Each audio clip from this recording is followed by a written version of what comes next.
नमस्कार, स्वागत है आप सभी का पीएमसी हिंदी चैनल के खास कार्यक्रम डॉक्टर से पूछो में। और मैं हूं आपके साथ अंशिका। दर्शकों, इस शो का जैसा नाम है वैसा ही इसका काम है, डॉक्टर से पूछो। जी हाँ, आप अपने स्वास्थ्य से संबंधित कोई भी समस्या यदि आपको हो रही है तो उससे संबंधित जो भी सवाल आपके मन में आ रहे हैं वो सवाल आप डॉक्टर से पूछ सकते हैं। जी हाँ, इस शो में आप अपने सवाल भेज सकते हैं।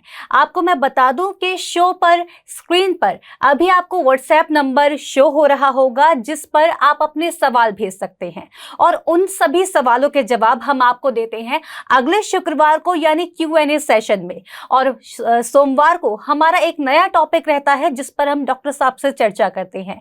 और आपके सभी सवालों के जवाब देने के लिए हमारे साथ स्टूडियो में मौजूद हैं energy medicine expert, acupuncturist, MBBS doctor S Ranjan ji. Sir, बहुत बहुत स्वागत है आपका। नमस्कार जी। जी, तो डॉक्टर साहब, जो पिछले एपिसोड में हमने बात की थी डिटॉक्स पर बात की थी और उसी से संबंधित हमारा आज का पहला सवाल है। तो चलिए अब समय ज़्यादा ना गवाते हुए शुरू करते हैं आज की श्रृंखला को। डॉक्टर साहब, आपको बताना चाहूँगी जो सवाल है प्रिया जी ने भेजा है, सूरत से हैं, इनकी एज 36 है और इनका जो है मेटाबॉलिक रेट जो है वो काफ़ी हाई रहता है और जब डिटॉक्स करती हैं तो वेट लॉस हो जाता है और फिर उसको रीगेन करने में इनको बहुत प्रॉब्लम होती है। तो उनका सवाल ये है क्या डिटॉक्स करना हर किसी को ज़रूरी है, क्योंकि उनका वेट रीगेन नहीं हो पाता है और बहुत कम हो जाता है। डिटॉक्स करना हर लोगों को बहुत ज़रूरी नहीं होता। यहाँ पर जैसा सवाल आया है, मेटाबॉलिक रेट हाई है जी, तो आयुर्वेद में इसको कहते हैं वात की प्रकृति। तो वात प्रकृति वाले जल्दी वेट लॉस करते हैं और वो जल्दी वेट गेन कर भी सकते हैं अगर वो भोजन करने पर ध्यान दें। डिटॉक्स में जो हमारे टॉक्सिन है या जो फैट है उसका वेट लॉस होता है, मसल का फैट लॉस नहीं होता। तो यहाँ घबराने की जरूरत नहीं है। खाने पीने पर ध्यान देंगे और थोड़ा समझेंगे अपनी प्रकृति को और उसके अनुसार अपने पर काम करेंगे, थोड़ा एनर्जी पर काम करेंगे। मैं एनर्जी पॉइंट्स भी बता देता हूँ वेट बढ़ाने के लिए। डिटॉक्स करने से कोई नुकसान नहीं होता है, एक बात ये समझनी है। अगर वो वेट लॉस होता भी है तो टॉक्सिन का ही वेट, वो अननेसेसरी वेट ही जो बॉडी कैरी कर रहा था उसका लॉस होता है, तो उससे परेशान होने की जरूरत नहीं है। लेकिन हाँ, सभी लोगों को डिटॉक्स की बहुत ज़्यादा जरूरत नहीं होती। वैसी बीमारियों में जहाँ पर हीलिंग में देर हो रही है, वैसी बीमारियों में जहाँ पे डॉक्टर ने कह दिया कि इलाज नहीं हो रहा हो सकता, वैसी बीमारियों में जहाँ पे वेट ज़्यादा है, उनमें डिटॉक्स का बहुत फ़ायदा देखा गया है।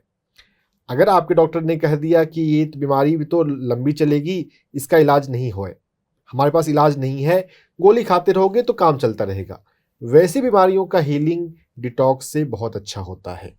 डिटॉक्स मेडिकल में अभी तक बहुत अच्छे से समझा नहीं गया है।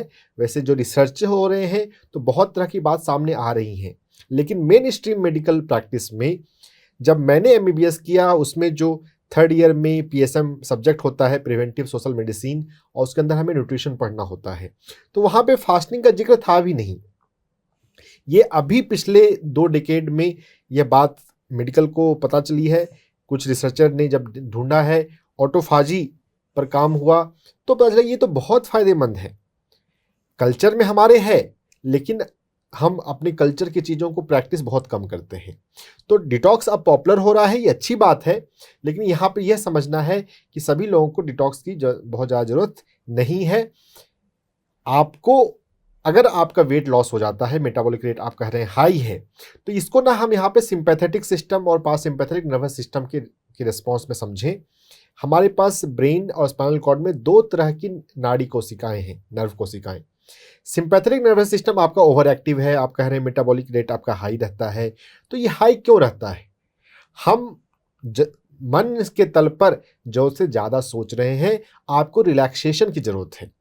अगर रिलैक्सेशन पे आप ध्यान देंगे, अपनी नींद प्रॉपर पूरी करेंगे, और रिलैक्सेशन के जो भी होते हैं, ध्यान होता है, योग निद्रा होता है, शवासन होता है, हिप्नोथेरेपी, सेल्फ हिप्नोसिस के मेथड आप सीख सकते हैं।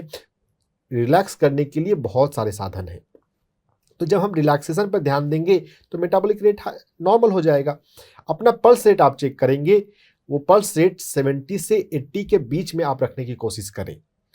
और अगर हम एनर्जी पर काम करते हैं, अपने आप को रिलैक्सेशन प्रोसेस, योग निद्रा, ध्यान इसमें ले जाते हैं तो पल्स रेट नॉर्मल हो जाता है। आपको एनर्जी अपनी मेटाबॉलिक रेट को स्लो करने के साथ साथ जो वेट बढ़ाने की बात है, यहाँ पर पृथ्वी प्राण के बारे में समझें। ऊर्जा के तल पर जब हम काम करते हैं, 2 प्राण हैं, सूर्य प्राण और पृथ्वी प्राण।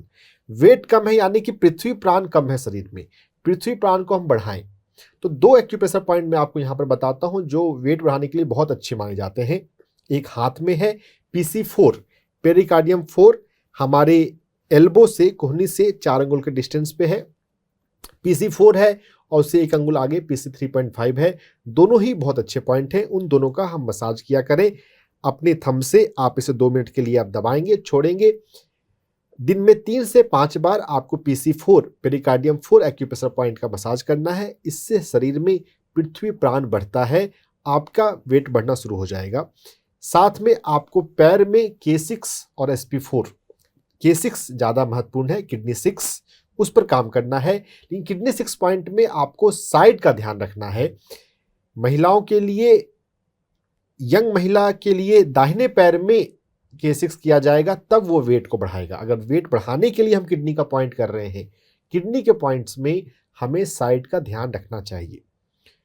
दाहिने पैर में K6 एक्यूप्रेशर पॉइंट जो कि एंकल के जस्ट नीचे है, उसको आप दिन में मसाज करें और वहाँ पर आप ब्लैक कलर, काले रंग का प्रयोग कर सकते हैं। तो ये कलर थेरेपी में जब हम कलर लगाते हैं तो हम ये जाने कि अलग अलग कलर अलग अलग प्राण ऊर्जा को ट्रैक करता है। तो ब्लैक कलर जो है वो पृथ्वी प्राण को बढ़ाने के लिए अच्छा है, K6 एक्यूप्रेशर पॉइंट पर, किडनी 6 पर। और अगर हाथ में हम करेंगे PC4 पे आपको येलो कलर लगाना है, पैर में K6 पर ब्लैक कलर लगाना है।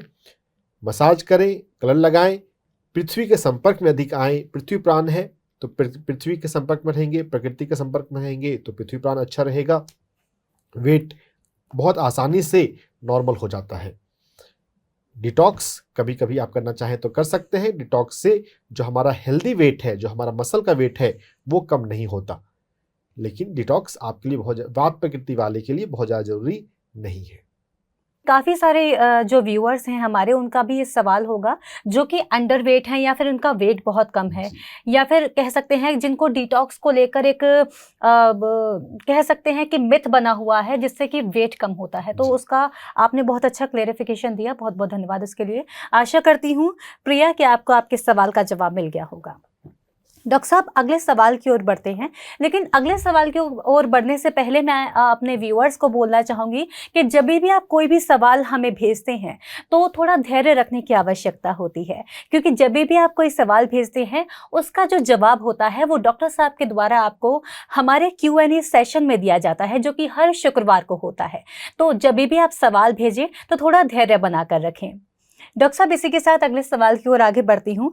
अगला सवाल है बनवारी लाल भारद्वाज जी का। इनकी जो समस्या है, इनको 8 वर्षों से डायबिटीज़ की प्रॉब्लम है। दोनों टाइम ये दवाई लेते हैं और फिर भी इनकी जो शुगर लेवल है वो 350 के आसपास बनी रहती है। इनको क्या करना चाहिए? देखिए, पहले बात हमें यह समझनी है कि एनर्जी मेडिसिन या स्पिरिचुअल मेडिसिन के फील्ड में हमें सिर्फ रिपोर्ट का इलाज नहीं किया जाता, तकलीफ का इलाज किया जाता है। अगर आप डॉक्टर के पास जाएंगे कि हाँ मुझे शुगर ज़्यादा है, तो ये इनकम्प्लीट क्वेश्चन है। उनको तकलीफ क्या होती है, क्या वजन कम है, क्या उन्हें विचार ज़्यादा आते हैं, प्यास ज़्यादा लगती है, या यूरिन ज़्यादा की फ्रीक्वेंसी ज़्यादा है। जब कंप्लीट आप प्रॉब्लम बताएंगे तो ही हम आपको हेल्प कर पाएंगे। डायबिटीज़ सिर्फ शुगर के लेवल से पता नहीं चलता। अपनी समस्या डिटेल में लिखा करें, जितना डिटेल आप लिख सकते हैं उतना अच्छा रहेगा। तो आपका क्वेश्चन चूंकि अधूरा है तो जनरल मोटी बातें ही हम कर पाएंगे। डायबिटीज़ एक बहुत बड़ा टॉपिक है। डायबिटीज़ एक ऐसी बीमारी है जो हमारे शरीर के किसी भी ऑर्गन को, किडनी है, आँखें हैं, स्किन है, उसको प्रभावित कर सकती है। तो यहाँ पर आपने कहा है कि बीमारी 8 साल पुरानी है। जब बीमारी पुरानी है तो आपको धैर्य भी रखना पड़ेगा कि आप जो भी चीज़ आप शुरू करें, आप तुरंत 15 दिन में या 1 महीने में रिजल्ट उम्मीद ना करें। वैसे ऐसे भी कुछ केसों में ऐसा पाया जाता है कि बहुत जल्दी भी रिजल्ट आ जाते हैं, लेकिन कम से कम आपको 8 महीने, अगर 8 साल पुरानी बीमारी है तो 8 महीने तो प्रैक्टिस करनी पड़ेगी, जो आप सीखेंगे और करेंगे। डायबिटीज का साइकोसोमेटिक रीजन में सबसे पहले मैं बताऊं कि हमारे मन के तल पर डायबिटीज क्यों होता है। जो शुगर है वो एक तरह से मधुरता का प्रतीक है, स्वीटनेस का। जब आपके लाइफ में स्वीटनेस की कमी हो जाती है, यानी कि आप लाइफ को एंजॉय नहीं करते हैं, बस जिंदगी आप काट रहे हैं, जिंदगी को जी नहीं रहे हैं, तो ये डायबिटीज बन जाता है। अपने लाइफ को एंजॉय करना सीखना है। आपके जीवन में ध्यान का अभ्यास होना चाहिए। दिन में 2 बार आप आंख बंद करके बैठें। ध्यान बहुत सहज है, बहुत सरल है। हमें अपनी प्राकृतिक सांसों के साथ ध्यान लगाना होता है। कोई अच्छा सा संगीत आप रखें, संगीत को सुनते हुए ध्यान लगा बहुत आसानी से लगाया जा सकता है। दिन में 2 बार आंख बंद करने की प्रैक्टिस करनी चाहिए। धैर्य के साथ अगर हम ध्यान में बैठते हैं तो ध्यान जरूर लगता है। दुनिया में कोई भी ऐसे नहीं है जो कहें कि मैं ध्यान में समय देता था फिर भी मेरा ध्यान नहीं लगा। चूंकि हमारा मन चंचल होता है, मंकी माइंड होता है, तो शुरुआत में कुछ दिनों तक ये परेशान करता है, लेकिन अगर आप टिके रहेंगे, रोज नियम से आप आंख बंद करके बैठेंगे तो ध्यान लगेगा ही। दिन में 2 बार ध्यान में बैठना जरूरी है। आपकी 8 साल पुरानी समस्या है, आधे घंटे से 1 घंटे का ध्यान में बैठें। अपनी लाइफ को एंजॉय करना सीखें। जो चीज़ आपको पसंद है उन चीज़ों को करें। क्रिएटिव और प्रोडक्टिव सेंस में वैसी क्रिएटिव चीज़ें, वैसी प्रोडक्टिव चीज़ें जो आपको करना पसंद है, आप उन चीज़ों को करें। मन को मार कर काम को ना करें। थोड़ा अपने दिल की, थोड़ी अंदर अपने अंतरात्मा की बातों को सुने और माने। तो खुश रहना सीखना है, खुशी को बढ़ाना है। एक साइकोसोमेटिक पहलू तो ये है। एनर्जी पॉइंट पर जब हम पैंक्रियाज पर काम करते हैं, डायबिटीज का प्रभाव पैंक्रियाज के साथ साथ किडनी पर होता है, लंग पर होता है, लेकिन यहाँ पे चूंकि हमारे पास सिम्टम पता नहीं है कि उनको तकलीफ क्या है, तो सिर्फ मैं पैंक्रियाज का पॉइंट बता पाऊंगा अभी यहाँ पर। पैंक्रियाज जो है वो तो हमारे पेट में ऊपरी हिस्से में थोड़ा बाईं तरफ होता है। अस्टमक है, हम जो भोजन करते हैं वो इसोफेगस से जाता है, अस्टमक होता है। अस्टमक के पीछे पैंक्रियाज है, और ये पैंक्रियाज इनर्जेटिकली स्प्लीन से भी जुड़ा होता है जो बाईं तरफ है। पैंक्रियाज की पूंछ स्प्लीन में टच करती है, तो हमें पैंक्रियाज पे काम करना है। तो पैंक्रियाज, हमारे पैंक्रियाज की मेरिडियन जो स्प्लीन से जुड़ी हुई है वो पैर में जाती है। हाथ में अभी जो PC4 एक्यूप्रेशर पॉइंट बताया गया बाएं हाथ में, क्योंकि पैंक्रियाज जो है वो हमारे पेट में बाईं तरफ है, इसलिए हाथ में जो एक्यूप्रेशर पॉइंट करेंगे वो बाईं तरफ करेंगे। वैसे चूंकि नाड़ी दोनों तरफ जाती है तो दोनों हाथ में कर सकते हैं। PC4 और PC4 से आगे PC3.5, ये दोनों एक्यूप्रेशर पॉइंट जो वजन बढ़ाने के लिए था वो पैंक्रियाज के लिए भी अच्छा है। इसको आपको 2-2 मिनट दिन में 4 से 5 बार दबाना है, और दबाते हुए आप अफर्मेशन को दोहरा सकते हैं। किस तरह से? अभी हमने देखा कि हमें खुश रहना है, तो खुशी का अफर्मेशन, मैं अपनी लाइफ को एंजॉय करता हूँ, मैं रोज ध्यान में बैठता हूँ, मैं सकारात्मक सोचता हूँ, ऐसे अफर्मेशन, ऐसे पॉजिटिविटी की बातें आपको मन में बोलते रहना है, सोचते रहना है। एक्यूप्रेशर के साथ साथ अफर्मेशन को जोड़ दिया जाए तो दोनों ही बहुत शक्तिशाली हो जाते हैं और बहुत अच्छा रिजल्ट आता है। तो अपने पैंक्रियाज को आप प्यार दें, पैंक्रियाज को ऊर्जा दें। ध्यान में जब हम बैठते हैं हमारे भीतर ऊर्जा उतरती है, तो और ये ऊर्जा स्वतः जहाँ पर ज़रूरत है वहाँ जाती है।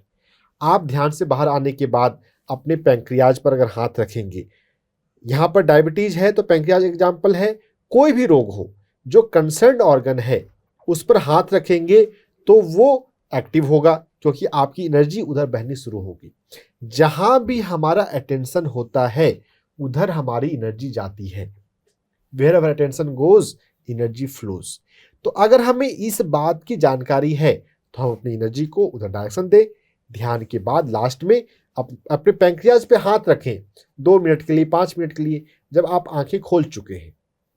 PC4 acupressure point, PC3.5 acupressure point को दबाते हुए या पैंक्रियाज पे हाथ रखते हुए आप अफर्मेशन को दोहराया करें। अफर्मेशन आंख बंद करके ज़्यादा अच्छे से हो सकते हैं। मैं खुश रहता हूँ, मैं अपनी लाइफ को एंजॉय करता हूँ, मैं रोज़ ध्यान में बैठता हूँ, मैं सकारात्मक सोचता हूँ। जब आप ये करेंगे तो इससे आपका पैंक्रियाज एक्टिव होना शुरू होगा। PC4 और PC3.5 जो एक्यूप्रेशर पॉइंट है, यहाँ पर आप पीले रंग का प्रयोग कर सकते हैं। स्प्लीन और पैंक्रियाज जो है वो येलो कलर, पीले रंग से एक्टिव होता है। तो आप इन दोनों एक्यूप्रेशर पॉइंट पर आप कलर थेरेपी का प्रयोग कर सकते हैं। वैसे डायबिटिक्स जिनको कोई समस्या होती है, यूरिन की समस्या है, तो हमें किडनी पे भी काम करना पड़ता है। अगर प्यास की समस्या है तो हमें लंग पे भी काम करना पड़ता है। लेकिन चूंकि अभी हमारे पास कंप्लीट प्रॉब्लम डिटेल्स नहीं है, तो बाकी पॉइंट्स की बात मैं अभी नहीं कर रहा हूँ। आप सिर्फ इस एक पॉइंट पर काम करना शुरू करें, कुछ फ़ायदा तो ज़रूर होगा। जी डॉक्टर साहब, बहुत बहुत धन्यवाद। आपने इनकम्प्लीट इन्फॉर्मेशन होते हुए भी जो हमारे व्यूअर हैं उनकी सहायता करने की कोशिश की। जी। तो व्यूअर्स, मैं आपसे बोलना चाहूँगी कि जब भी आप अपना सवाल मेंशन करें, उसमें आपको जो भी प्रॉब्लम हो रही है, आपने जैसे कि बताया कि आपको डायबिटीज़ का इश्यू है, लेकिन उसके साथ में आपको प्रॉब्लम क्या हो रही है, आपको वो भी मेंशन करना है, जिससे कि डॉक्टर साहब पूरे मामले को समझ के पूरी जानकारी लेकर के आपको अच्छे से जानकारी दे पाएँ। तो इसी के साथ अब बढ़ते हैं डॉक्टर साहब अगले सवाल की ओर। जी। अगला सवाल है सरोज शर्मा जी का, रोहिणी में रहती हैं। इनको जो प्रॉब्लम है, ये जो काफ़ी देर तक अगर बैठती हैं या फिर जब मॉर्निंग में उठती हैं सोने के बाद, तो उनके जो नीज़ हैं वो स्टिफ हो जाते हैं और उसमें चलने में दर्द की समस्या इनको आती है। कृपया इस पर बताएं कि क्यों है और कैसे इसका क्योर कर हाँ, सकते हैं। देखिए हमें यह बात समझनी है कि हमारा जो नी होता है वो हमारे लीवर से जुड़ा होता है। तो नी की समस्या, चाहे वो स्टिफनेस की समस्या ही क्यों ना हो, हमारी लीवर के प्रॉब्लम को इंडिकेट करता है कि लीवर जो है वो काम कम कर रहा है, या लीवर की जो नाड़ी है उसमें ऊर्जा कम बह रही है, जितनी प्राण ऊर्जा बहनी चाहिए। तो अगर हम ध्यान में बैठते हैं तो हमारे पूरे शरीर में ऊर्जा का प्रवाह बढ़ता है, तो लीवर की नाड़ी में भी प्रवाह बढ़ेगा। तो जब एनर्जी फ्लो बढ़ जाए तो हीलिंग होनी शुरू हो जाती है। तो आपको दिन में 2 बार ध्यान में बैठना चाहिए। साथ में आप लीवर का जो एक्यूप्रेशर पॉइंट है, लीवर की नाड़ी पर 14 एक्यूप्रेशर पॉइंट होते हैं, उसमें सबसे इफेक्टिव जो है, सबसे इजी जो है वो LV3 है। हमारे पैर में लीवर 3 एक्यूप्रेशर पॉइंट होता है, पैर के अंगूठे और बगल की अंगुली के बीच में, लेकिन थोड़ा पीछे। तो आपको इस LV3 एक्यूप्रेशर पॉइंट का मसाज करना है। LV3 लीवर 3 लीवर मेरिडियन का बहुत अच्छा पॉइंट है। लीवर 3 एक्यूप्रेशर पॉइंट को मसाज करते हुए आप अफर्मेशन को मन में दोहराए करें, आंख बंद करके। ये अफर्मेशन, मैं अपने घुटने को प्यार करती हूँ, मैं अपने आप को प्यार करती हूँ, मैं फ्लेक्सिबल हूँ। रिजिडिटी जो नी के लेवल पे है वो हो सकता है आपके एटीट्यूड में भी हो। तो आपको फ्लेक्सिबल का अफर्मेशन करना है कि मैं परिवर्तन को स्वीकार करती हूँ, मैं फ्लेक्सिबल हूँ, मैं वक्त के साथ बदलने को तैयार रहती हूँ, मैं खुद से प्यार करती हूँ। सेल्फ लव भी हीलिंग में बहुत इंपॉर्टेंट है। हमारे शरीर में कहीं भी कोई भी प्रॉब्लम हो, अगर हम सेल्फ लव को बढ़ा सकें, खुद से प्यार करने को बढ़ा सकें, तो आप पाएंगे हीलिंग जल्दी होती है। सेल्फ लव अपने आप में एक बहुत गहरा विषय है। अगर आप खुद से प्यार करते हैं तो आप अपने शरीर में उन्हीं चीज़ों को देंगे जो शरीर के लिए अच्छा है। जो भी हम एलोपैथिक मेडिसिन खाते हैं उसमें से ज़्यादातर से साइड इफ़ेक्ट्स होते हैं। तो अगर आप खुद से प्यार करते हैं तो आप एलोपैथिक मेडिसिन से ज़्यादा एनर्जी मेडिसिन से, स्पिरिचुअल तरीके से अपने आप को हील करना पसंद करेंगे।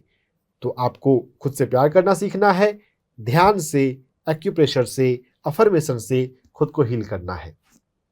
खुद से आप प्रेम करते हैं तो आप ध्यान में बैठेंगे, ध्यान में बैठिए। ध्यान से बाहर आने के बाद अपने घुटने पर हाथ रखिए और उसे प्यार दीजिए। घुटने पर हाथ रखिए और भाव कीजिए कि आपकी जो ऊर्जा है, ध्यान की जो ऊर्जा, ध्यान में हमारे सुषुम्ना नाड़ी में ऊर्जा आती है, हमारी ऊर्जा बढ़ती है। आप वहाँ पर घुटने पर हाथ रखेंगे तो आपकी ऊर्जा स्वतः भी बहेगी। आप थोड़ा भाव भी कर सकते हैं कि मेरी ऊर्जा घुटने की तरफ जा रही है, वहाँ पर ऊर्जा बढ़ रही है और मेरा घुटना ठीक हो रहा है। आप ऐसा सोचते रहेंगे, हाथ रखे हुए अपने घुटने पर, आंख बंद रखते हुए, कि मेरा घुटना ठीक हो रहा है, मेरा घुटना ठीक हो रहा है। तो आपके सोचने का प्रभाव पड़ता है। हर एक डिजीज साइकोसोमेटिक है। अगर आप अपने मन से पॉजिटिविटी ला सकते हैं अपने भीतर, तो आपका घुटना ठीक हो जाएगा। मुझे तो ऐसे केसेस भी मिले हैं जहां पर डॉक्टर ने कहा हो कि रिप्लेसमेंट कराना पड़ेगा, और वहां भी जब उन्होंने ठीक से उसे किया तो उनका घुटना दर्द गायब हो गया, रिप्लेसमेंट की जरूरत नहीं पड़ी। तो यहाँ स्टिफनेस है, समस्या थोड़ी माइल्ड है, तो रिजल्ट बहुत श्योर हो आएगा। आज भी मुझे मेरे टेलीग्राम ग्रुप में मुझे बताया गया, मेरे एक सुनने वाला द्वारा, कि मैंने आपका जो बताया हुआ घुटने पेन के लिए, मैंने जो आपने बताया वीडियो के माध्यम से, उसको मैंने किया, you can heal your life book का अफर्मेशन किया और मेरा घुटने का दर्द ठीक हो गया 3 दिन में। जहां पर हमें बार बार मेडिसिन खानी पड़ती है, कई दिनों तक मेडिसिन खानी पड़ती है, अगर वो 3 दिन के एक्यूप्रेशर से, अफर्मेशन से ठीक हो जाए तो इससे बढ़िया और चीज़ क्या है। विश्वास के साथ हमें अपने आप पे काम करना है, समझना है हम जो भी कर रहे हैं, अपने आप पे ये चिंतन करना है कि इसके अलावा और मुझे क्या करना चाहिए। एनर्जी मेडिसिन, स्पिरिचुअल मेडिसिन अपने आप में बहुत गहरी है। जितनी बात अभी तक आपको समझ में आ गई है, उससे और आगे ज़्यादा आप समझ सकते हैं और कर सकते हैं। सीखते जाइए, समझते जाइए, करते जाइए, फायदा जरूर होगा। जी डॉक्टर साहब, बहुत बहुत धन्यवाद। आपने इस सवाल का भी जवाब इतने सरल शब्दों में दिया और इतने अच्छे से, मुझे लगता है कि हमारे व्यूअर को भी उनके सवाल का जवाब मिल गया होगा। जैसा कि आपने बताया कि आपके एक पेशेंट थे, उनको 3 दिन में घुटनों के दर्द में आराम इतना जो मिला है, तो हम कह सकते हैं कि यही है ध्यान का चमत्कार, जिस पर भरोसा करने की बहुत ज़्यादा ज़रूरत है। क्योंकि जब तक हम किसी भी चीज़ को करें या फिर हम अगर मेडिसिन ही लेते हैं, अगर हमें उस पर भी ट्रस्ट नहीं होता तो मुझे नहीं लगता कि हम स्वस्थ उससे भी हो पाते हैं। राइट। तो आशा करती हूँ कि आपको आपके सवाल का जवाब मिल गया होगा। तो डॉक्टर साहब, अब बढ़ते हैं अगले सवाल की ओर। अगला सवाल खुशबू सिंह जी का है। इन्होंने भी इनकम्प्लीट इन्फॉर्मेशन शेयर की है। इनका कहना है कि इनकी आंखों में इन्फेक्शन हो जाता है।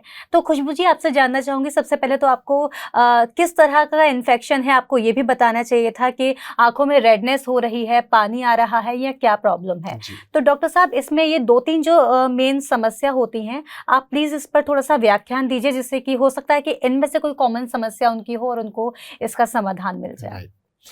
पहले मैं इन्फेक्शन के बारे में बात करूंगा कि हमारे शरीर में कोई भी इन्फेक्शन अगर होता है तो उसका बेसिक कारण क्या है। जी। देखिए, साइकोसोमेटिसिटी, माइंड बॉडी कनेक्शन को हम यहाँ पर समझें तो हमें इन्फेक्शन तब होता है जब हमारे भीतर कोई डर होता है। डर कि मुझे लाइफ में किसी चीज़ पे अटैक हो सकता है। जब हमें ऐसा विक्टिम कॉन्शसनेस या हम वीक हैं, ऐसी फीलिंग जब होती है कि मेरे ऊपर कोई अटैक हो सकता है, तो वो डर की भावना जो माइंड लेवल पे है वो बॉडी लेवल पे भी रिफ्लेक्ट हो जाती है। तो यहाँ पे सबसे पहले हमें अपने डर पर काम करना चाहिए।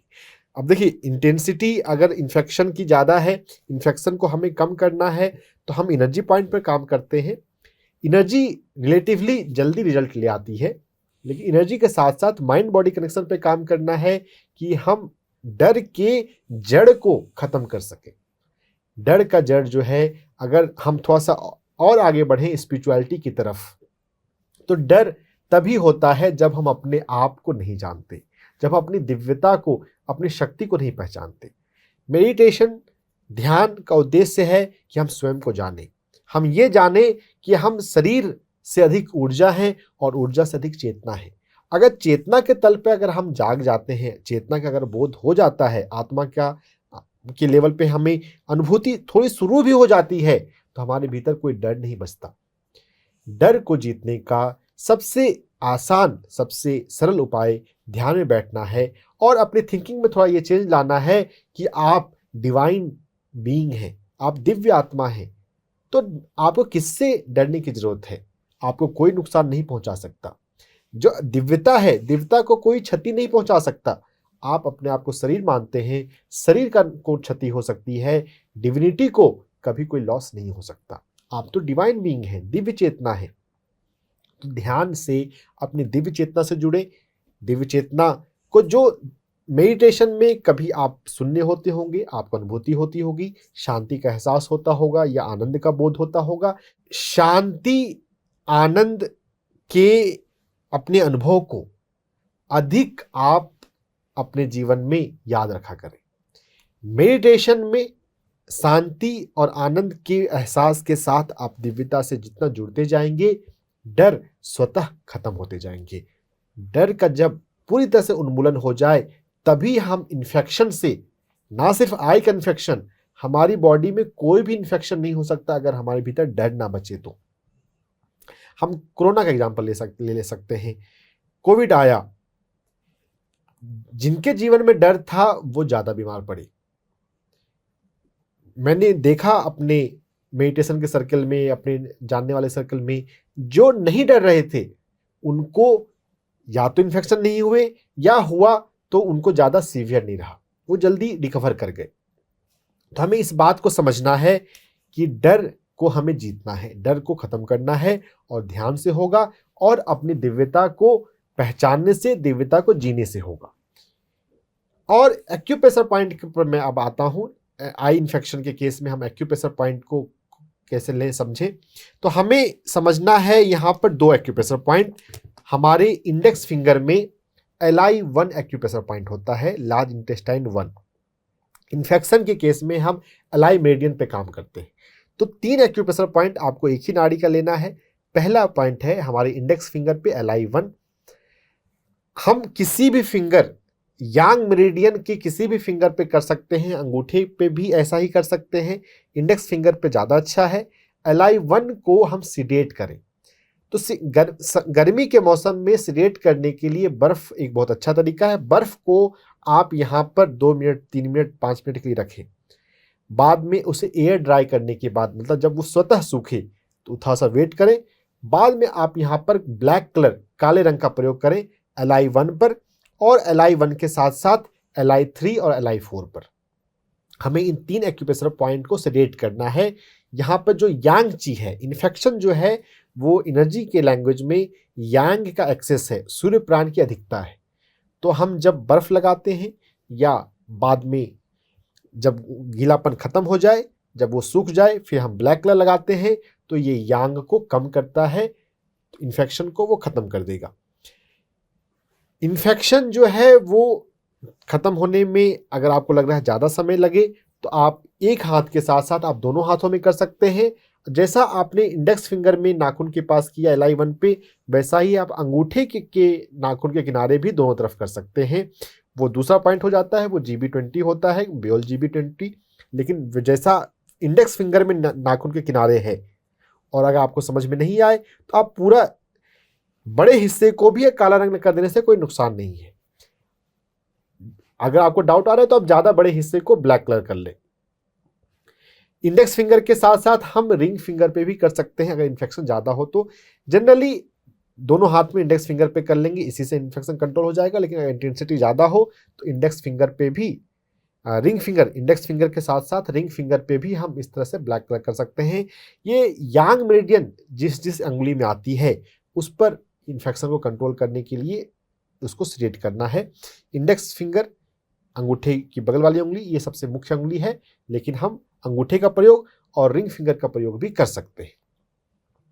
और आप ध्यान से अपने जीवन में डर को कम करें, डर को समझें। जिन बातों से डर आपको लगता है, जब डर पर चिंतन करेंगे, हमें ध्यान के साथ साथ अपने जीवन में चिंतन मनन भी करना चाहिए। अगर किसी चीज़ से आपको डर लगता है तो ओशो को सुने। ऐसा कहते हैं कि आप उसको फेस करें। जब हम फियर को फेस करते हैं तो वो डर समाप्त होता है। अलग अलग चीज़ों का, अलग अलग व्यक्तियों को अलग अलग चीज़ों से डर लगता है। अपने डर को समझना है, डर को फेस करना है। डर अगर आप उसे फेस करेंगे तो पाएंगे डर तो वास्तव में होता ही नहीं है।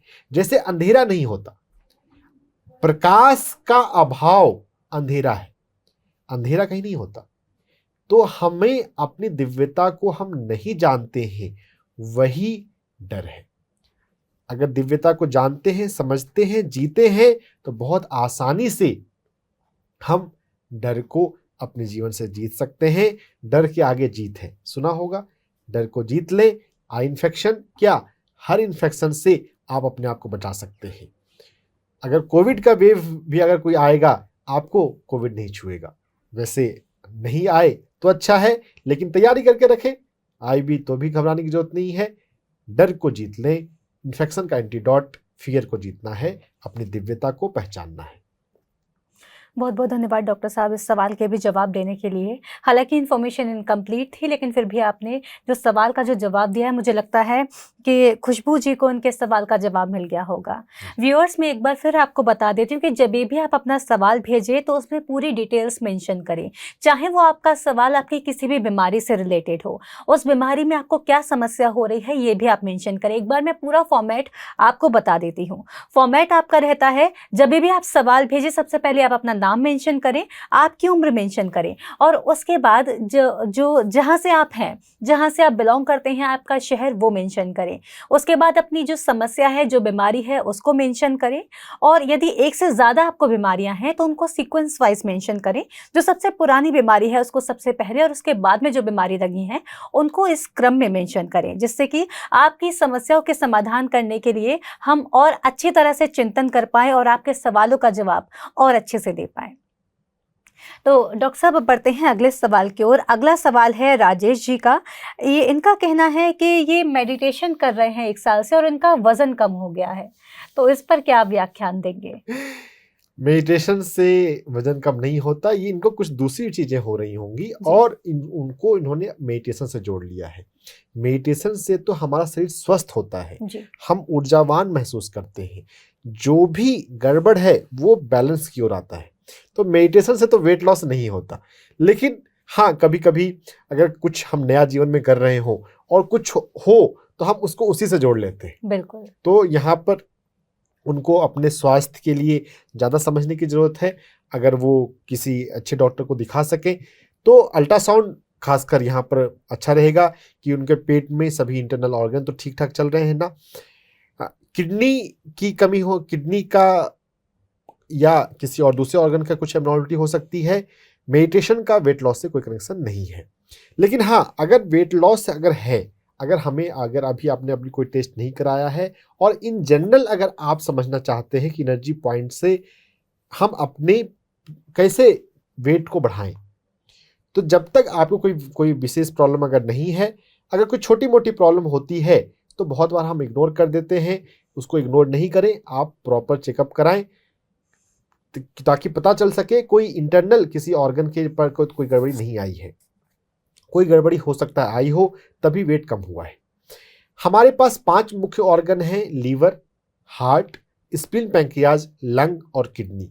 अगर ये पांचों स्वस्थ हो तो हमारा वेट गारंटेड बिल्कुल ठीक रहेगा, उसे कुछ नहीं हो सकता। इन पांचों में भी सबसे अधिक महत्वपूर्ण किडनी है और स्प्लीन है जब वेट का मामला है। तो अगर वजन नॉर्मल रखना या वजन को बढ़ाने की बात है तो किडनी और स्प्लीन, पैंक्रियाज, हमें इस पर काम करना चाहिए। तो वेट कम हुआ है, आपने कहा है कि ये देखना है कि क्या भूख ठीक है। अगर भूख ठीक है तो अच्छी बात है, नहीं तो पहले हमें भूख को बढ़ाना पड़ेगा और फिर हम वेट को बढ़ाने के लिए जा सकते हैं। भूख बढ़ाने का पॉइंट मैं आपको बताता हूं, हमारे पैर में SP4 एक्यूप्रेशर पॉइंट होता है। ये SP4 एक्यूप्रेशर पॉइंट अगर हम मसाज करते हैं तो हमारी भूख बढ़ती है। अगर भूख की समस्या है, भूख कम हो गई है, तो वो भूख बढ़ेगी, अधिक हम भोजन करेंगे तो वजन बढ़ेगा। SP4 एक्यूप्रेशर पॉइंट का आप मसाज करें। दोनों पैरों में इस एक्यूप्रेशर पॉइंट का मसाज करना है। जिस पैर में आपको दबाते हुए अगर वहां पर दर्द मिले तो वो पॉइंट कंफर्म हो जाता है। कितनी बार हम सही ढंग से नहीं दबाते तो दर्द नहीं मिलता, कभी कभी पॉइंट पर दर्द नहीं मिलता है, फिर भी अगर आप उससे दबा रहे हैं, मसाज कर रहे हैं, तो वो पॉइंट एक्टिव होगा और वो नाड़ी एक्टिव होगी, वो ऑर्गन एक्टिव होगा। स्प्लीन और पैंक्रियाज अपना अच्छा काम करेंगे। स्प्लीन और पैंक्रियाज हमारे शरीर में पृथ्वी प्राण के लिए अधिक रिस्पॉन्सिबल है। वजन पृथ्वी प्राण से आता है, पृथ्वी प्राण को हमें बढ़ाना है। पृथ्वी प्राण स्प्लीन, पैंक्रियाज को मजबूत करने के अलावा हमें अपनी किडनी को मजबूत करना है। ध्यान के अंत में आप अपनी किडनी पर हाथ रखें। किडनी हमारे पीछे से हम हाथ रख सकते हैं, हम आगे से भी हाथ रख सकते हैं।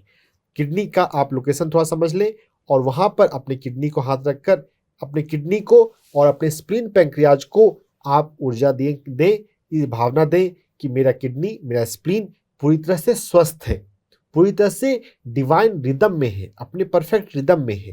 जब इंटरनल ऑर्गन्स अच्छे काम कर रहे हो तो वजन कम नहीं हो सकता। 2 किडनी है हमारे पास और मेल के केस में बाईं किडनी, उनकी उम्र कितनी है? इन्होंने अपनी उम्र भी मेंशन नहीं की हाँ, है। देखिए यह भी आपका सवाल थोड़ा अधूरा है। अगर उम्र 50 साल से कम है तो आपको बाईं किडनी पर अधिक फोकस करना है। पृथ्वी प्राण से जुड़ी हुई ऊर्जा बाईं किडनी में ज़्यादा होती है जब उम्र 50 साल से कम है। तो अगर 50 साल से अधिक उम्र है तो दाहिनी किडनी पर फोकस करना है। अपनी किडनी को आप डायरेक्ट मसाज कर सकते हैं अपने हाथ रखकर। आप मसाज ना करें, सिर्फ हाथ भी रखे रहें मेडिटेशन के बाद, तो आपकी ऊर्जा वहां पर जाएगी। आप विजुलाइजेशन का प्रयोग कर सकते हैं अपने ध्यान के बाद। अपनी किडनी को, अगर आपने उसका एक बार स्ट्रक्चर गूगल पे देख लिया हो, जो राजमा का स्ट्रक्चर होता है किडनी बीन का, किडनी का वैसा ही शेप है। साइज थोड़ा सा बड़ा होगा, वो आप एक बार यूट्यूब पर या गूगल पे आप देख लें तो आप अपनी किडनी को लाइट फॉर्म में विजुलाइज कर सकते हैं जब आपका ध्यान समाप्त हो गया है। तो देखिए, जब हम विजुलाइजेशन टेक्निक की बात करते हैं तो इस बात को समझें कि जब ध्यान आप सांसों पर करते हैं उस समय आपको विजुलाइज नहीं करना है। आपको उस समय सिर्फ सांसों पर ध्यान देना है ताकि आप शून्य हो सके और आपके भीतर ऊर्जा आए। जब आप ध्यान से बाहर आ चुके हैं उसके बाद आप विजुलाइजेशन का वाला पार्ट करें, जिससे कि वहां पर एनर्जी का फ्लो बढ़ जाए।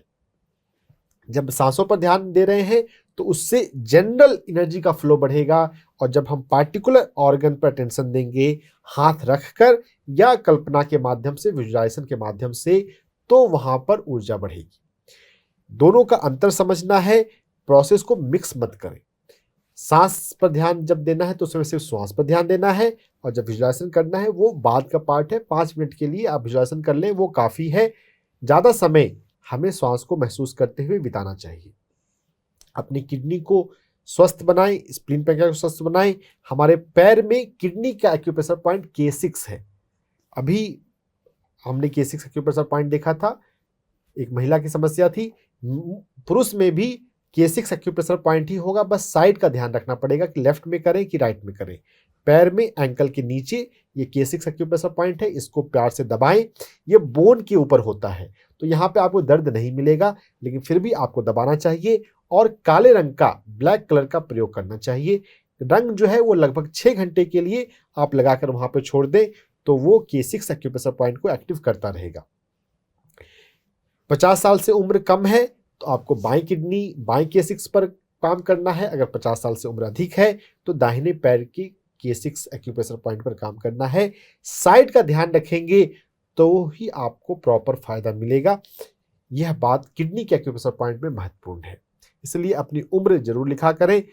आपका सवाल पूरा हो तो फिर हम आपको पूरी हेल्प कर सकते हैं। ध्यान से वजन कम नहीं होता, आप इन पॉइंट पर काम करें, और अगर हो सके तो अल्ट्रासाउंड करा लें ताकि अब पता चल जाए कि आपका सब कुछ ठीक चल रहा है। कोई दूसरी माइनर प्रॉब्लम है तो उसको इग्नोर ना करें। तो डॉक्टर साहब, बात ये है कि ध्यान से वेट कम नहीं होता तो ध्यान कर सकते हैं, और उसके अलावा उनको अपना अल्ट्रासाउंड कराने की ज़रूरत है। जी, तो इसी के साथ अब बढ़ते हैं अगले सवाल की ओर। अगला सवाल है नीरज कुमार जी का। इनको अल्सरेटिव कोलाइटिस की प्रॉब्लम है।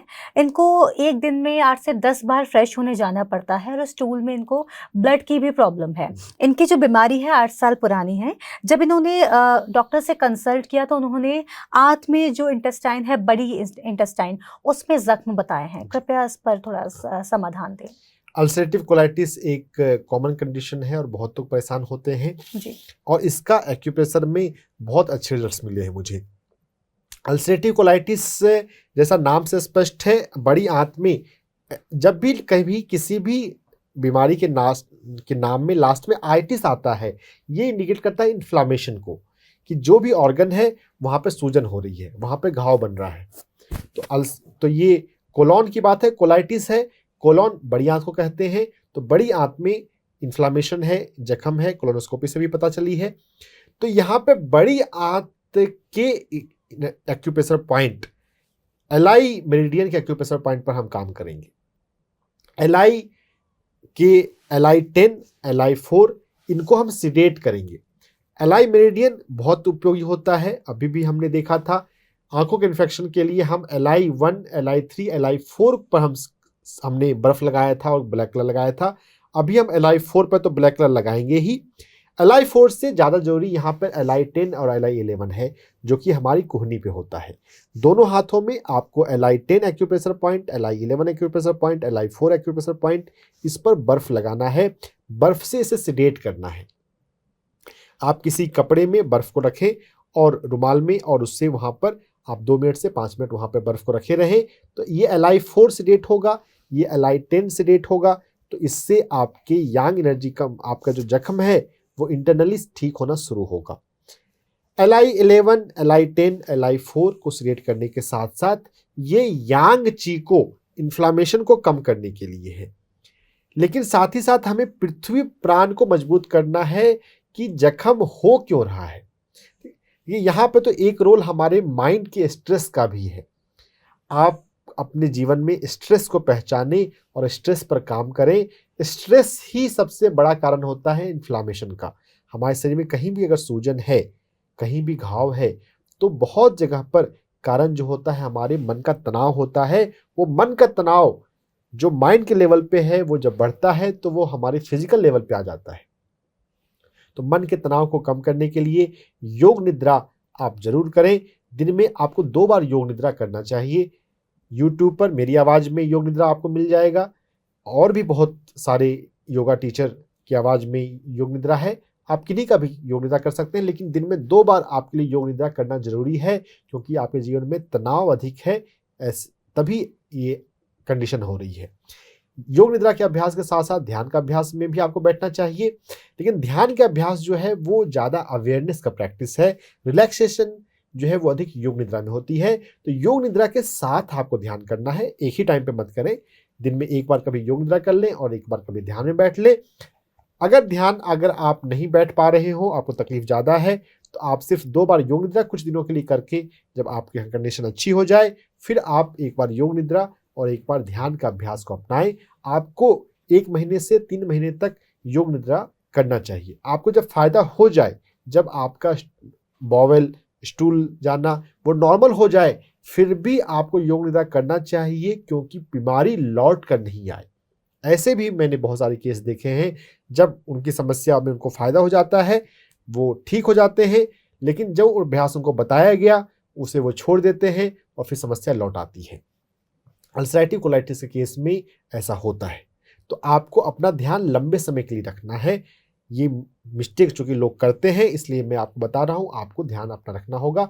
LI10, LI4 जो हमारी कलाई पर है, इसको सेडेट करने के साथ साथ हम अपने पैर में पृथ्वी प्राण के लिए SP4 और SP9 को मसाज करें, टोन करें। SP4 एक्यूप्रेशर पॉइंट और SP9 एक्यूप्रेशर पॉइंट दोनों हमारे पैंक्रियास से जुड़ा होता है, लेकिन हमारे जो आते हैं, हमारे डाइजेस्टिव सिस्टम का पार्ट है, कोलॉन है, और कोलॉन ही तो ऊपर में पैंक्रियाज है। तो पूरे डाइजेस्टिव सिस्टम का हेल्थ जो है वो पैंक्रियाज पर निर्भर करता है, SP9 और SP4 पर निर्भर करता है। ये SP9 एक्यूप्रेशर पॉइंट पर बहुत दर्द मिलता है। अगर पहली बार आप SP9 पर मसाज कर रहे हो तो आप थोड़ा धीरे धीरे करेंगे, और बार बार करते हुए, बार बार मसाज करते हुए आपका दर्द इसमें धीरे धीरे कम होगा। SP4 पर आप पीला रंग भी लगा सकते हैं, येलो कलर, और SP9 पर आप ब्लैक कलर लगाएंगे। येलो रंग SP4 को मजबूत करेगा और ब्लैक कलर SP9 को मजबूत करेगा। SP9 को दोनों पैर में करना है, SP4 भी दोनों पैर में करना है। स्प्लीन का पॉइंट है, पैंक्रियाज का पॉइंट है, ये दोनों पैर में हम करेंगे। LI4, LI11 जो आपको हाथ में बताया गया, ये भी दोनों हाथों में करना है। अल्सरेटिव कोलाइटिस थोड़ी डीप डिजीज है, इसमें आपको थोड़ा ज़्यादा काम करना पड़ता है, बीमारी थोड़ी ज़्यादा गहरी लेवल तक पहुंच गई है। लेकिन अगर आप समझकर रेगुलर करेंगे तो ये जरूर ठीक होता है। मैंने ठीक होते हुए बहुत लोग देखे हैं। आपको हाथ में LI4, LI11 पे काम करना है, पैर में SP9 और SP4 पे काम करना है, योग निद्रा और ध्यान का अभ्यास में जाना है। आप पूरी तरह से जरूर ठीक होंगे, विश्वास रखिए। समस्या बहुत ज़्यादा होती है तो बहुत बार हम नहीं समझ पाते, नहीं कर पाते। हमको लगता है कि पता नहीं ठीक होगा कि नहीं होगा। हिम्मत मत हारिएगा, अपने आप पे काम करें, अपने रिलैक्सेशन पे काम करें, एक्यूप्रेशर पॉइंट पे काम करें। आपको फ़ायदा ज़रूर होगा। भले डॉक्टर ने बोला हो कि ये तो ठीक नहीं होता, ये ऑटोइम्यून डिसऑर्डर है, आप उनको छोड़ दें। एनर्जी मेडिसिन एलोपैथिक मेडिसिन से अधिक पावरफुल है। आपको अपने आप पर काम करना है, करेंगे तो आप फ़ायदा ज़रूर पाएंगे। आप 1 महीने इस पर प्रयोग करें और फिर हमें फीडबैक भी भेजें कि आपको करते हुए कैसा लगता है। थोड़ी बहुत फ़ायदा मिलेगा 1 महीने में और समय के साथ आपको पूरा फ़ायदा मिलेगा। अल्सरेटिव कोलाइटिस को एनर्जी मेडिसिन से ठीक किया जा सकता है। डॉक्टर साहब, आपसे जानना चाहूँगी जैसे कि ये जो अल्सरेटिव कोलाइटिस जो प्रॉब्लम है, जैसे कि आपने बताया और इन्होंने भी मेंशन किया है कि इसमें जो बड़ी आंत है उसमें ज़ख्म हो जाते हैं, जी। तो इस स्थिति में उनको डाइट पर क्या ध्यान देना चाहिए? किस तरह का भोजन उनको इंक्लूड करना चाहिए? बहुत अच्छा सवाल आपने पूछा है। जब हमारे कोलॉन में अंदर जख्म बन जाते हैं तो वहाँ पर जो उसका जो लेयर है जी। वो डिस्टर्ब हो जाता है। तो हमारे शरीर में जो चीज़ मधुर होती हैं, जो जेंटल होती हैं, मतलब प्राकृतिक भोजन, फल, कच्चे में। अब देखिए अल्सरेटिव कोलाइटिस के केस में ना थोड़ा सा चूंकि नेचुरोपैथिक अप्रोच और एलोपैथी डॉक्टर का अप्रोच थोड़ा अलग होता है, तो इस पे भी कभी कभी कन्फ्यूजन हो जाती है। जब कच्चा की बात कही जा रही है तो आप कच्चे में चूज कर सकते हैं कि आपको कौन सा कच्चा खाना है। अब अगर एलोपैथी डॉक्टर ने बोल दिया कि कच्चा नहीं खाना है तो फिर वो परेशान हो जाते हैं कि वो बोलते हैं कच्चा नहीं खाना है और नेचुरोपैथी वाले बोल रहे हैं कच्चा खाना है। तो कच्चा यहाँ खाना ही आपको फ़ायदा करेगा कि जो इन्फ्लामेशन है वो कम होगी। इन्फ्लामेशन को कम करना है और इन्फ्लामेशन के लिए ठंडा चाहिए। जो भोजन आप नेचुरोपैथी से, आयुर्वेदा से संपर्क में आएंगे तो आपको पता चल जाता है कि कौन सा भोजन हमें शीतलता देता है। जो सीजनल फूड है, जो गर्मियों में जो आने वाले फल और सब्जियां हैं, वो सभी हमारे शरीर को ठंडा पहुंचाने वाली होती है। वाटरमेलन है, मैंगो है, ये सभी शीतल पहुंच करने वाले होते हैं। तो आप फल और सब्जियों का सेवन अधिक करेंगे। फास्ट फूड, जंक फूड तो आप अब तक बंद कर चुके होंगे, क्योंकि जब तकलीफ पेट की होती है तब तो आंख खुल ही जाती है कि हम ना करें। वैसे ये आंखें जितनी पहले खुल जाए उतनी अच्छी है। आपको स्ट्रिक्टली अवॉइड करना है बाहर का भोजन। प्रोसेस्ड फूड हमारे शरीर के लिए हेल्दी नहीं होते हैं। जो लोग रीजनेबली ओके हैं वो महीने में 1 बार ले सकते हैं, ओकेजनली ले सकते हैं, लेकिन जिनको पेट की कोई समस्या है उनको तो प्रोसेस्ड फूड से बिल्कुल बचना चाहिए। अल्सरेटिव कोलाइटिस के केस में तो आपको बिल्कुल मना है। और फल और सब्जियों को खाने के साथ साथ आप यहाँ पे मिलेट भी ले सकते हैं। 5 तरह के मिलेट होते हैं और वो मिलेट हमारे शरीर के लिए बहुत अच्छे हैं। मिलेट अच्छे क्यों होते हैं? क्योंकि उनमें फाइबर होता है और फाइबर होने से हमारे शरीर में माइक्रोबायोम, हमारे शरीर में बहुत सारे बैक्टीरियाज होते हैं। और यहाँ पे इंटरेस्टिंग बात है कि हमारे शरीर में अपने सेल्स जितने हैं उससे ज़्यादा हमारे शरीर में बैक्टीरिया के सेल्स हैं, नंबर वाइज। तो हमारा शरीर जो है एक तरह से मिलजुल के चलता है कि हमारे अपने सेल्स और बैक्टीरिया मिलजुल के रहते हैं। तो जब लार्ज इंटेस्टाइन में अंदर में घाव हो गया है तो वहाँ पे माइक्रो बैक्टीरिया जो हैं उनका जो फ्लोरा फौना जो है वो डिस्टर्ब है, वो कम हो गए, तो फिर अब न्यूट्रिएंट्स एब्जॉर्ब नहीं हो पाते। तो हमें माइक्रोबायोम को ठीक करना है और माइक्रोबायोम को ठीक करने के लिए मिलेट्स सबसे अच्छे साधन हैं। और मिलेट्स के बाद रेशेदार सब्जियां, वो सब्जियां जिनमें फल ज़्यादा हैं, जैसे बीन्स हैं, वैसे सभी सब्जियों में फाइबर्स अच्छे होते हैं। तो मिलेट्स जो 5 मिलेट हैं, डॉक्टर खादरवली काफ़ी प्रमोट करते हैं मिलेट को, उनको मिलेटमैन भी कहा जाता है। तो ये 5 मिलेट थोड़े आपको समझने पड़ेंगे। यूट्यूब पे बहुत सारी इसकी रेसिपी आपको मिल जाएगी। खमीर है, खिचड़ी है, मिलेट को खाना शुरू करें। मिलेट आपके शरीर को बहुत फ़ायदा पहुंचाएगा। कोदो millet, little millet, brown top, कई तरह ये 5 मिलेट होते हैं।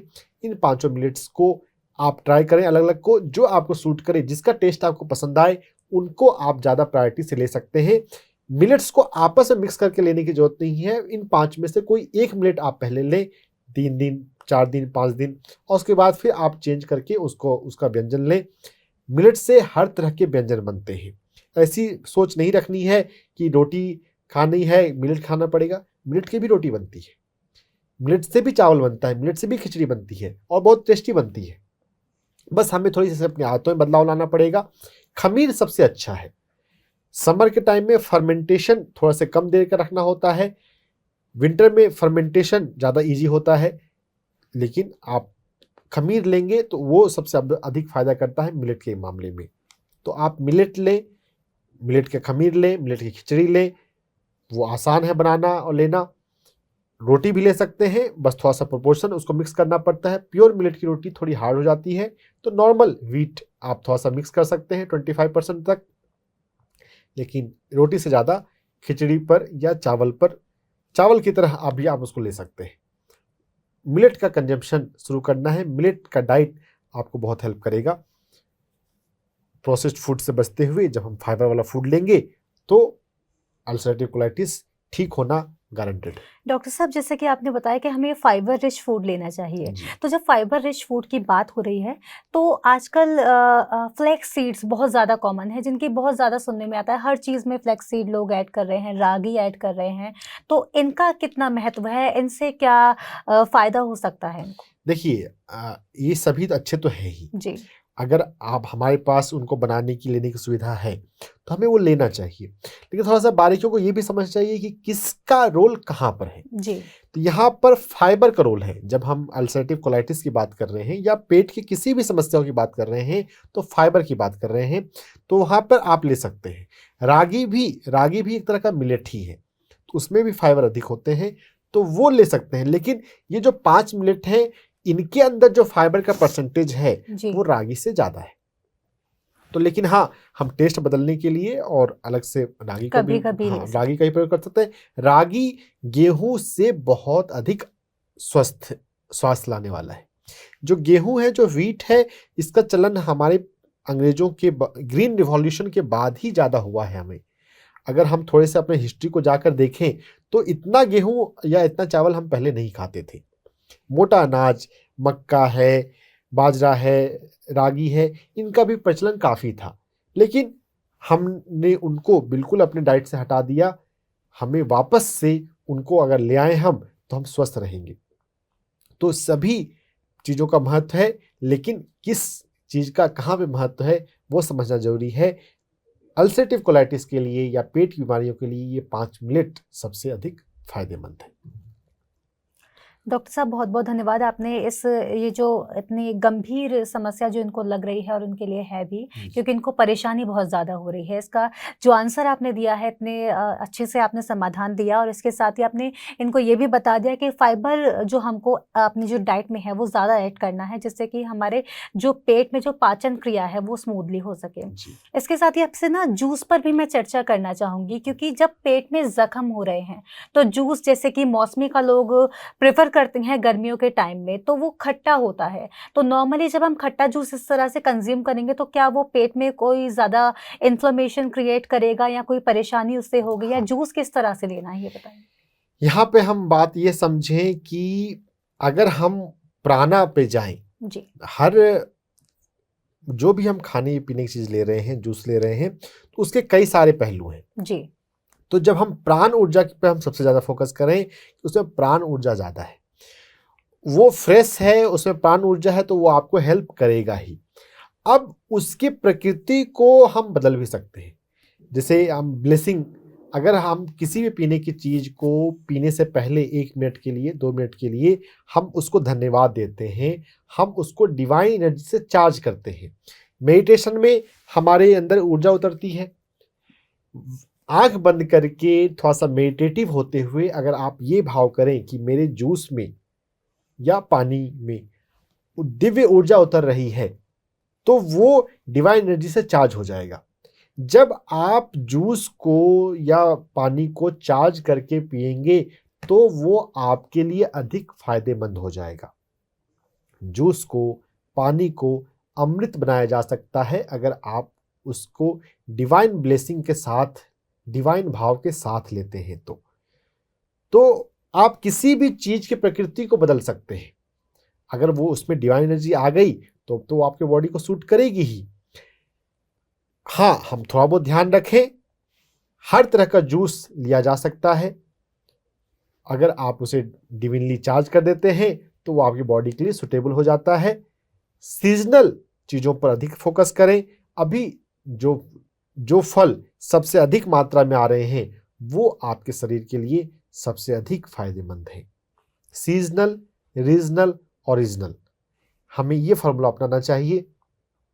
हर तरह का जूस लिया जा सकता है और जूस ही अधिक लेना चाहिए, फल ही अधिक लेना चाहिए, सब्जियां अधिक लेनी चाहिए और पके भोजन में हमें मिलेट्स अधिक लेना चाहिए। कच्चे भोजन में फल और सब्जियां हम अधिक लें और पके भोजन में मिलेट्स अधिक लें। अगर हमारा ऐसा भोजन तरीका करने का तरीका हो जाता है तो हम अपने आप को बहुत आसानी से ठीक कर सकते हैं। कोई भी बीमारी लाइलाज नहीं है। लाइलाज बीमारी के कंसेप्ट को अपने मन से निकाल देना है। बीमारी ठीक होती है लेकिन ठीक करने का तरीका आपको सीखना पड़ेगा। आइंस्टाइन ने कहा कोई प्रॉब्लम जिस लेवल पर होती है उस लेवल पर रहते हुए उसको सॉल्व नहीं किया जा सकता। आपको अपना लेवल ऊपर उठाना पड़ेगा। ट्रेडिशनल हम एलोपैथी के हिसाब से सब कुछ सोचते आ रहे हैं तो ठीक नहीं हो पाते हैं। आप ऊर्जा पर काम करना शुरू करेंगे, अपने मन के ऊपर काम करना शुरू करेंगे, आप आध्यात्मिक तरीके से काम करना शुरू करेंगे तो फायदा जरूर होगा।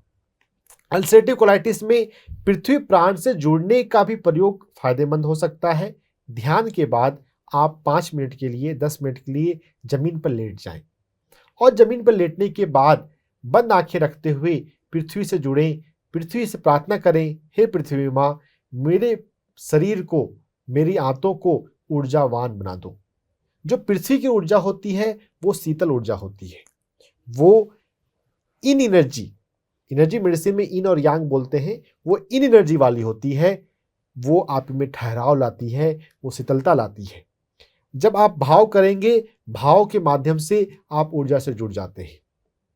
पृथ्वी के अलावा चंद्रमा, पूर्णिमा की रात में या चंद्रमा को देखने की सुविधा हो तो चंद्रमा से भी हम शीतल ऊर्जा ले सकते हैं और अपने शरीर में प्रवाहित कर सकते हैं। चंद्रमा की दूरी आप मत देखें, अगर आप भाव करेंगे तो आप ऊर्जा से जुड़ जाते हैं। चेतना का सिद्धांत यही है। डिस्टेंस मैटर नहीं करता, भाव मैटर करता है। अगर आप भाव करेंगे कि मेरे ऊपर चंद्रमा की ऊर्जा बरस रही है, अगर आप जमीन पर लेटकर भाव करेंगे कि मैं पृथ्वी की ऊर्जा से जुड़ रहा हूं तो लिटरली आप जुड़ जाएंगे। और जब पृथ्वी प्राण अपने शरीर में आप अब्जॉर्व कर सकते हैं, चंद्रमा की ऊर्जा अब्जॉर्व कर सकते हैं, जब शीतलता आएगी, इन्फ्लामेशन ठीक होगा और हीलिंग शुरू हो जाएगी। आप बहुत जल्दी आपको रिजल्ट मिलेगा। जी डॉक्टर साहब, बहुत बहुत धन्यवाद। आज आपने काफ़ी सवालों के जवाब दिए और कई समस्याएं जो थी, जैसे कि काफ़ी डायबिटीज़ पर आज हमने बात की और इसके साथ ही इन्फेक्शन पर हमने बात की और बड़ी आंत के अल्सर की भी हमने बात की जिसमें ज़ख्म हो जाते हैं। तो आशा करती हूँ हमारे व्यूअर्स को आपके सवालों के जवाब, उनके सवालों के जवाब मिल गए होंगे और जिनके सवालों के जवाब उन्हें नहीं मिले हैं वो परेशान ना हो। आज समय सीमा कम होने के चलते हम इतने ही सवालों के जवाब दे पाए हैं। बाकी के सवालों के जवाब आपको अगले शुक्रवार को हमारे Q&A सेशन में मिलेंगे।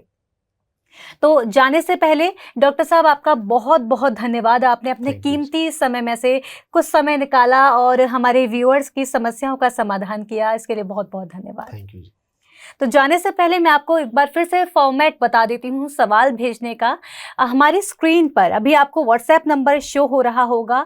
अपने सवाल आप इसी व्हाट्सएप नंबर पर भेजें। जब भी आप अपना सवाल भेजें, सबसे पहले अपना नाम, अपनी उम्र मेंशन करें और आप कहाँ से हैं ये भी मेंशन करें। जो भी कोई बीमारी है, जो पुरानी बीमारी है, उसको सबसे पहले मेंशन करें और उसके बाद से जो बीमारियाँ लगी हैं फिर उनको मेंशन करें, जिससे कि जब भी हम कोई भी बीमारी डायग्नोस करते हैं तो सबसे पहले जो सबसे पुरानी बीमारी है उस पर डायग्नोस करना जरूरी होता है। तो इसी तरह से आप अपने सवाल मेंशन करें जिससे कि डॉक्टर साहब को आपके सवालों के जवाब देने में आसानी हो और आपको आपकी बीमारियों के, आपके सवालों के जवाब सरल तरह से और डिटेल में मिल सकें। तो दर्शकों, इसी के साथ आज के इस एपिसोड में बस इतना ही। मुझे दीजिए आज्ञा, आपसे होगी मुलाकात अगले एपिसोड में डॉक्टर से पूछो के में। तब तक के लिए आप बने रहिए हमारे साथ, देखते रहिए PMC हिंदी चैनल। नमस्कार।